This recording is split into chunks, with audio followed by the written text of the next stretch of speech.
yaa imimmaantu na qabee dubbachuutu jira. Nama wanta hunda ol Ayibu garuu maal godha maare waan rabbiin kun gubbaa nama mure namni waan godhu maare. dubartiin beektani gaafa abbaa manaatiinuu hagasii du'aan gargar fagaachuu miti waluu mana keessa afaan keessa wal dhabde akka waan addunyaan tun guutuu nama dukkanoofteeti. Ammootu hedduu ulfaataadha seenaa dubbisiin dhaqiiti. Kana waan biraa gochuu fi hin dandeenyu isinuu nama gargaarurraa wallaahi nama na bira gargaarteerti. Abbaa warraa isiitii rabbi warra jaannata isa haa godhu. Ammootu isii wanti itti haa dheeressu jala si horannaa soddaanurraan hiikini mucattiin teennallee amala godhattee adaba godhattee haa bultu tana dhaabnaaf kaa soddaa kiitii nama fitusii tolcha mucayyoo tana miskiina garaana nyaatte Madu follow godhani. Ani sila follow singone dhiiwaa wiima. Follow amma ganaa sidi. laatu waliin dubbanneerra follow walirraa qabna ani bareedu walirraa qabna malee amma follow godhi kunoo bareedullee. Okay. Maduun jaartii eenyuti? Rabbi isa araaramu maduun gaas jaartii firiitiin wallaaltani. Follow tolchani. Akkasii. De hawwiin akkasii dhaarti. Maare amma barataarta? Wallahi rabbi rahmata isaa godhu eenyu jedhama caasanii maqaa tokko gaaf tokko anu viidiyoo irra hojjedhe tokko. Firiidha maqaan isaa rabbi isa araaramu. Rabbi isaa araaramu warra jaannataa isaanaa godhu abshir maduuti yaa wanti hunduu eegganna malee deemuun kennanaafu. Amiin amiin amiin.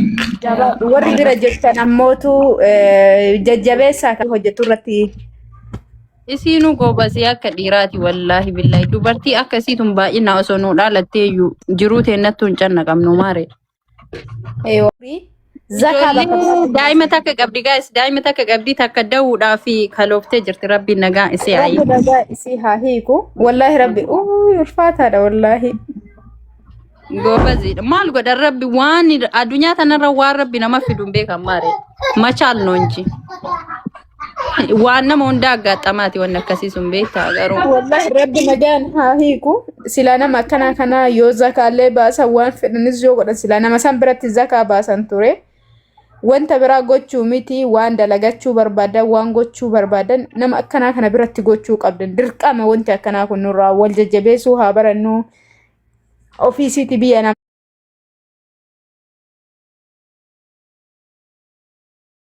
Hojii isiin hojjettuun isii gargaara. Isiillee maallaqa isiin kadhanne. Follow godhaatii dhaqaatii dubbisaa lakkoofsa sii fudhadhaatii. Dhaqaanii warri kaansileeshinii fudhatanii haga deemtaniitiin biyyarraa dhufuu barbaadan suudiirraa dhufuu barbaadan joordaan irraa beeruutirraa dhufuu barbaadan dubbisaanii karaa keessaatiin dhaqaatii jajjabeessa jabaa ofiin jabeessanii isiin jabduu akka dhiiraati wallaahi laaziin jabdummaa akkasiiti. Amin habibti wallahi qalbitu na jabe beeta akka janan sanuu mataa lafa jira wallahi si'ii miti beeta anu fi kiyyaa imimmaantu na qabee dubbachuutu jira. Nama wanta hunda ol Ayibu garuu maal godha maare waan rabbiin kun gubbaa nama mure namni waan godhu maare. dubartiin beektani gaafa abbaa manaatiinuu hagasii du'aan gargar fagaachuu miti waluu mana keessa afaan keessa wal dhabde akka waan addunyaan tun guutuu nama dukkanoofteeti. Ammootu hedduu ulfaataadha seenaa dubbisiin dhaqiiti. Kana waan biraa gochuu fi hin dandeenyu isinuu nama gargaarurraa wallaahi nama na bira gargaarteerti. Abbaa warraa isiitii rabbi warra jaannata isa haa godhu. Ammootu isii wanti ittiin gargaaruu qabnu yoo jiraate dalagaa isiirra sappoorti gochuu tiktokii isii fooloo taasifnee fi akka ijoolloo ofii seeraan guddifattu gammaddee baqa dalagaa ofii kana oofattee ilmaan yatiima tana akka guddifattu haa gargaaru isiniin jedha waan dubbadhullee hin qabu yoo bu'ee madu viidiyoo sii hojjedha keessan sii dubbisaa ijoolleen deemuu barbaada isii dubbisaa. Dubbisaanii gaa'is warri Kaasin dubbisaanillee hawwii bareeddullee hawwiillee Daallaanillee dalagaa wayii qabaa karoora wayii qabaa dalagaa san inshaallah sappoorti naa gootanii waan karoora maaree dhaga'ee beektaa akka dalagaa wayii jammaraa jirtu inshaallah anillee dhufeetii naga danda'u simu. Inshaallah isinitti maa keessaan isinii erga waan hundaayyuu bakka ulfaatu. Bareeddummaa keessa waan isiin hojjettu yoo sappoorta dhangoon adda sirra jira narra jira waan nu mudatu boruu hin beeknu dubartii wallahi gadi dhaabachuu isi bulti jiru abbaa manaati bira dhaabata dubartiin Dubaay jirtani namni waan ajajachuu barbaadani bakka biraa yoo deemuun nu barbaachisu nama akka isi ilmoo yatiimaa guddisu kana nama mataa lamaan jirtu tana jabeessuun dirqamaati madu baqa jabaadhu hagana olaasoo hin dandeenye wallahi waan mataan dhukkubsu dhagaye. Follow godhaani guys, follow akka gootan qofa barbaadan namni follow qabaachuu qaba beetanii biyya kana dalagachuu fi namni miidiyaa irra taate dalagaan guys akka duraanii nafe dalagaan keessaan hojjetanii innaa hundi keessanii follow tolchaanii bareeddu lubbuu nagaa. Galatoomii bareeddu wallahi dalagaa kedhiisteetillee gara kiyyatti dhiyeete. Inshallah ulfaadhaa galatoomaa rabbi sinirraa jaallatu. Nama kuma 3,000 qabadhee kataa otaa yoo so follow si godhaa goosisaa olee yuumin maayimas maaridas na'edhaan. Galatoomii sareetii yaala wallaan gaawwa qabu. Rakkoon qabu inshallah mucattii keessaan naannoo hidhiitii si ergaa suuraallee in ergitaa fi akka jaalatan ishee. 400 guutaa follow. Follow 500 si haa guutanii qomaare. Ashi lubbuutii galatoomii.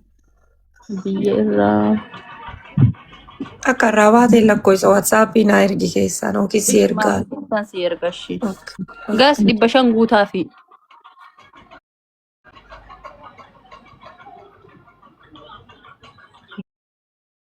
Bashan guutaa amshir dammadii Itoophiyaa irraa. Kuno follow godhaani maduunillee isin fiddi Itoophiyaa irraa barbaanna as keessa kaansileeshinii qabaannaan bira dhaqaa jajjabeessaa dalagattu. Guys daa'imman guddisanii lubbuu ofii takkatti nu biyya kana hin ulfaatti isin qarqarsa nama tokkootiin alatti daa'ima guddisuun ulfaata guys hin qalladdan isin. Follow godhaani mi follow 500 guutaa fi dafa.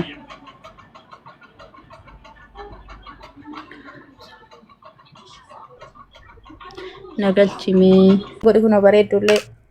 Okay. Maduun jaartii eenyuti rabbi isa araaramu maduun gaas jaartii firiitiin wallaaltanii follow tolchaanii Akkasii hawwiin akkasii dhaarti maari amma barataarta wallahi rabbi rahmata isaa godhu eenyu jedhama caasanii maqaa tokko gaaf tokko anuu viidiyoo irra hojjedhe tokko firiidha maqaan isaa rabbi isa araaramu warra jannataa isaanaa godhu abshir maduutiyyaa wanti hunduu eegganna malee deemuun kennanaafu. Amiin. Warri bira jirtan ammootu jajjabeessaa kan hojjetu irratti. Isiinuu goobasii akka dhiiraati wallaahi billahi dubartii akkasiitun baay'ina osoo nuu dhalatteeyyuu jiruu teennattuu hin canna qabnu maare.